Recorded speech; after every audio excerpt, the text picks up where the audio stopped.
ओम शांति। 31 अक्टूबर 2025 की ईश्वरीय महावाक्य। पहले सुनते हैं मुरली की मुख्य पॉइंट्स। बाबा ने कहा, अपने को आत्मा समझ बाप को याद करो, करने से ही तुम्हारा बेड़ा पार होगा। यहाँ तो हर एक का बेड़ा डूबा हुआ है। जितना जो पुरुषार्थ करेंगे उतना बेड़ा पार होगा। अभी आत्मा कीचड़ के दूबल में फंस गई है। एक बाप ही आकर तुम्हें सुख के सागर में ले जाते हैं, फिर तुम सारे विश्व के मालिक बन जाते हो। बाबा ने कहा, तुम हो सेल्वेशन आर्मी। यह रास्ता तुम्हें सबको बताना है कि तुम्हारी नैया इस विषय सागर से क्षीर सागर में कैसे जाएगी। काम पर जीत पाने से ही तुम जगत जीत बनेंगे। यह है मुख्य विकार। नहीं तो इतनी सब पतित आत्माएं ऊपर कैसे जाएंगी। लास्ट में बाबा ने कहा, अभी बाप तुम आत्माओं का श्रृंगार कर रहे हैं। आत्मा के साथ शरीर का भी श्रृंगार स्वतः हो जाएगा। आत्मा पवित्र होने से फिर शरीर सतोप्रधान मिलेंगे। अभी तुमको कितनी माइट मिल रही है। अब सुनते हैं महावाक्य को विस्तार से।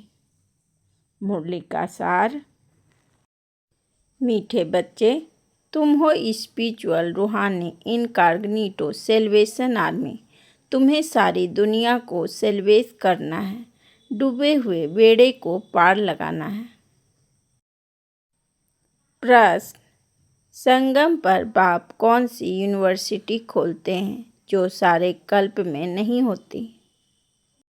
उत्तर, रजाई प्राप्त करने के लिए पढ़ने की गॉड फादरली यूनिवर्सिटी व कॉलेज संगम पर बाप ही खोलते हैं। ऐसी यूनिवर्सिटी सारे कल्प में नहीं होती। इस यूनिवर्सिटी में पढ़ाई पढ़कर तुम डबल सिरताज राजाओं का राजा बनते हो। ओम शांति। मीठे मीठे रूहानी बच्चों से पहले पहले बाबा पूछते हैं, यहाँ आकर जब बैठते हो तो अपने को आत्मा समझ बाप को याद करते हो, क्योंकि यहाँ तुमको कोई धंधा धौड़ी मित्र संबंधी आदि नहीं है। तुम यह विचार करके आते हो कि हम बेहद के बाप से मिलने जाते हैं। कौन कहते हैं आत्मा शरीर द्वारा बोलती है, पर लौकिक बाप ने यह शरीर उधार पर लिया है। इनसे समझाते हैं यह एक ही बार होता है जो बेहद का बाप आकर सिखलाते हैं।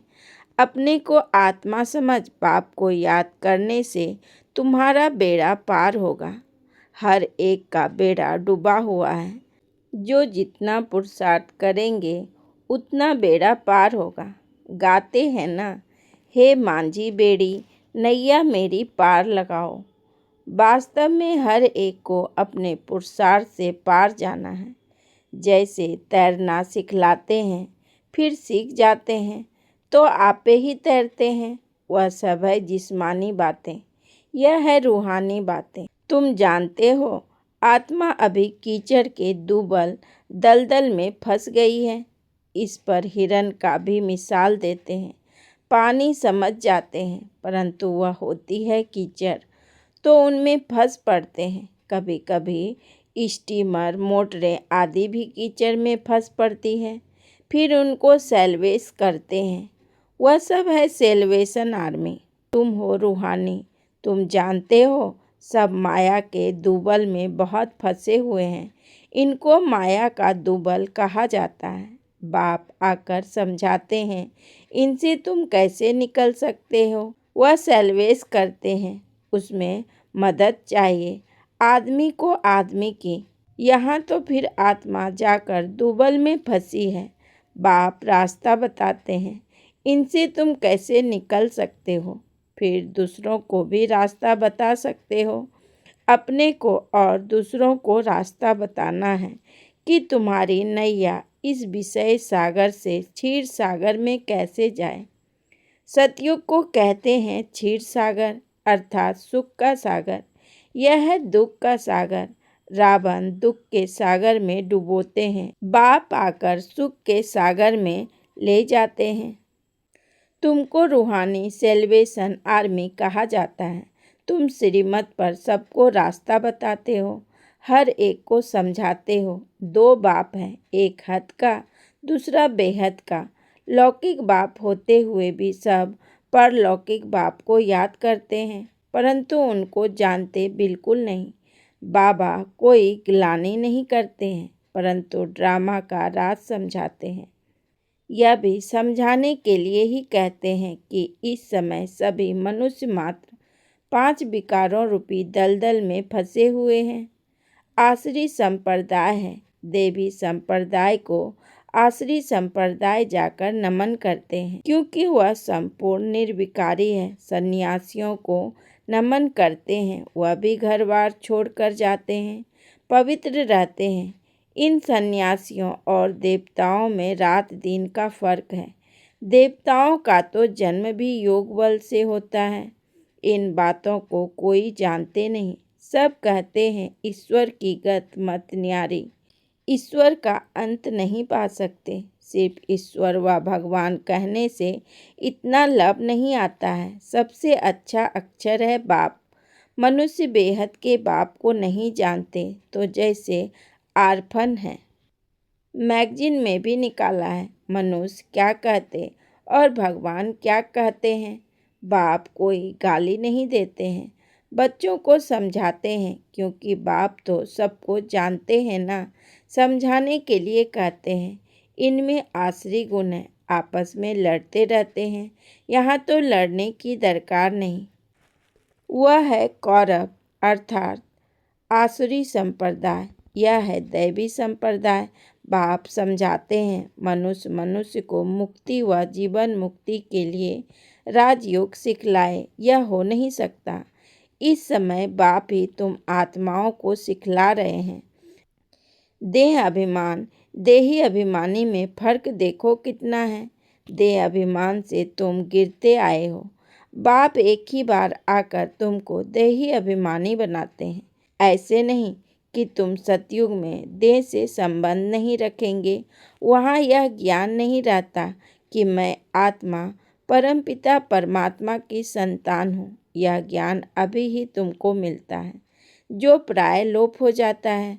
तुम ही श्रीमत पर चल प्रारब्ध पाते हो। बाप आते ही हैं राजयोग सिखलाने। ऐसी पढ़ाई और कोई होती नहीं। डबल सिरताज राजाएं सतयुग में होते हैं, फिर सिंगल ताज बालों की राजाई भी है। अभी वह राजाई नहीं रहती। प्रजा का प्रजा पर राज है। तुम बच्चे अभी राजाई के लिए पढ़ते हो। इसको गॉड फादरली यूनिवर्सिटी कहा जाता है। तुम्हारा नाम भी लिखा हुआ है। वो लोग भल नाम रखते हैं गीता पाठशाला। पढ़ाते कौन है? श्री कृष्ण भगवानुवाच कह देंगे। अब श्री कृष्ण तो पढ़ा ना सके। श्री कृष्ण तो खुद पाठशाला में पढ़ने जाते हैं। प्रिंस प्रिंसेस कैसे स्कूल में जाते हैं? वहाँ भी भाषा ही दूसरी है। ऐसे भी नहीं कि संस्कृत में गीता गाई है। यहाँ तो अनेक भाषाएं हैं। जो जैसा राजा होता है वह अपनी भाषा चलाते हैं। संस्कृत भाषा कोई राजाओं की नहीं है। बाबा कोई संस्कृत नहीं सिखलाते।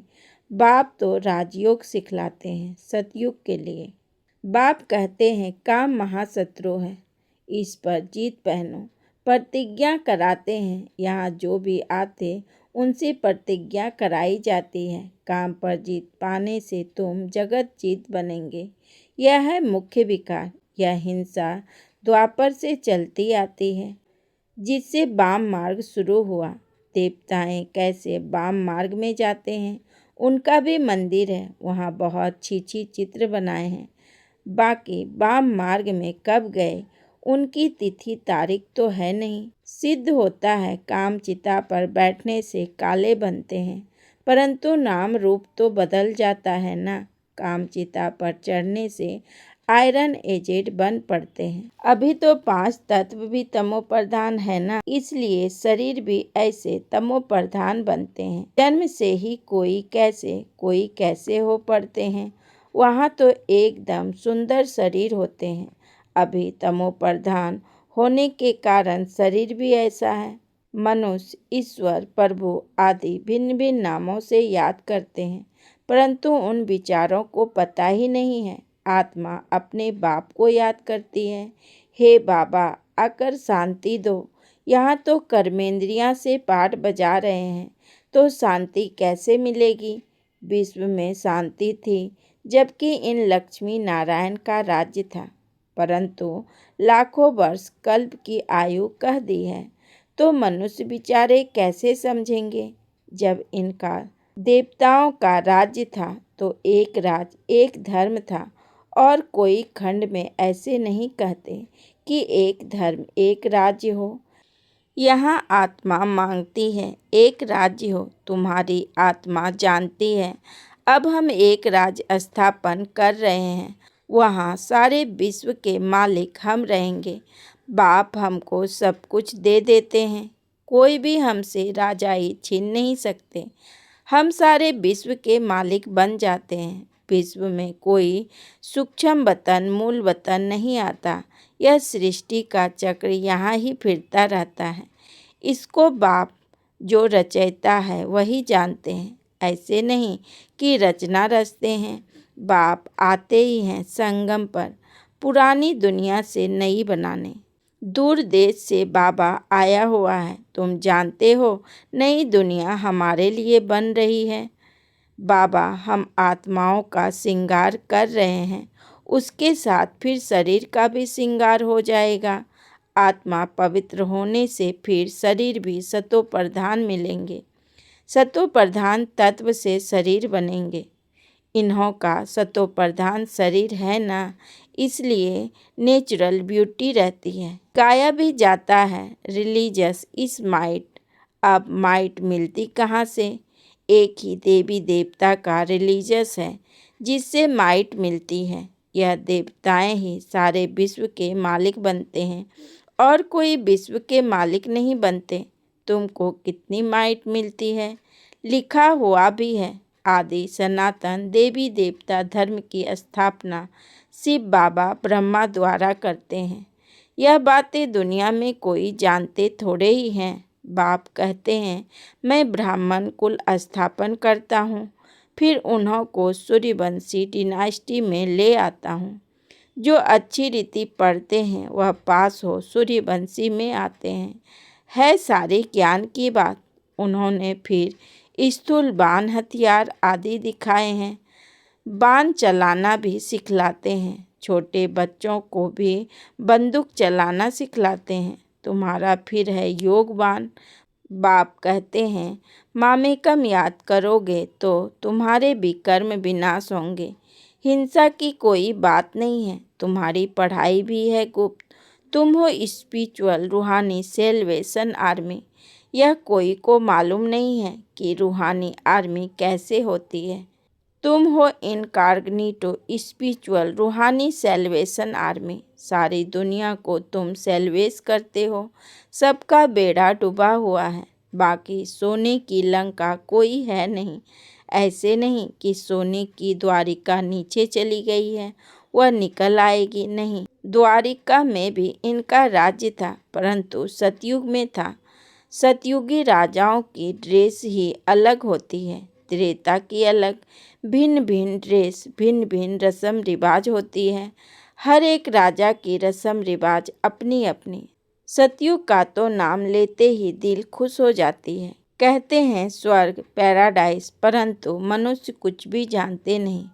मुख तो है यह देलवाड़ा मंदिर, हूबहू तुम्हारा यादगार है। मॉडल्स तो हमेशा छोटा बनाते हैं ना, यह बिल्कुल एक्यूरेट मॉडल्स हैं। शिव बाबा भी हैं, आदि देव भी है। ऊपर में बैकुंठ दिखाया है। शिव बाबा होगा तो जरूर रथ भी होगा।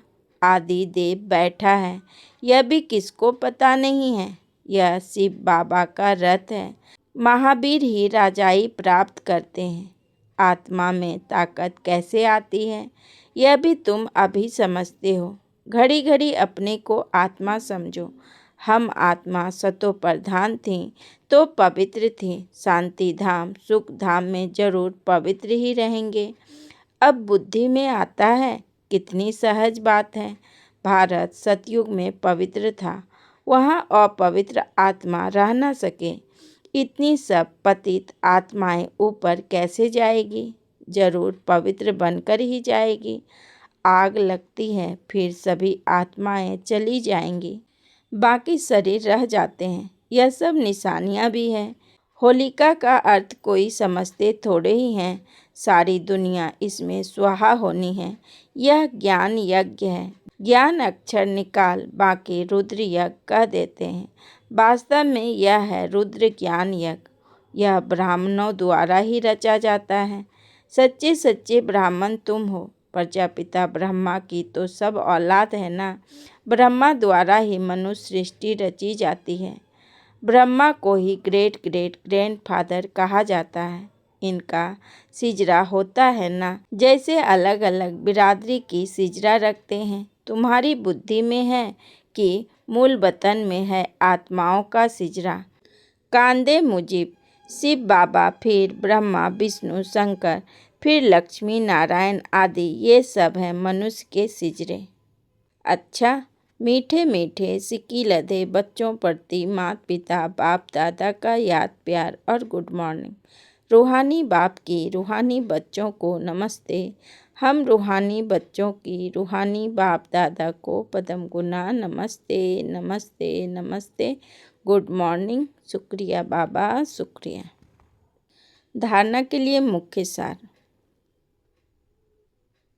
नंबर 1, रूहानी सेल्वेशन आर्मी बन स्वयं को और सर्व को सही रास्ता बताना है। सारी दुनिया को विषय सागर से सेल्वेश करने के लिए बाप का पूरा पूरा मददगार बनना है।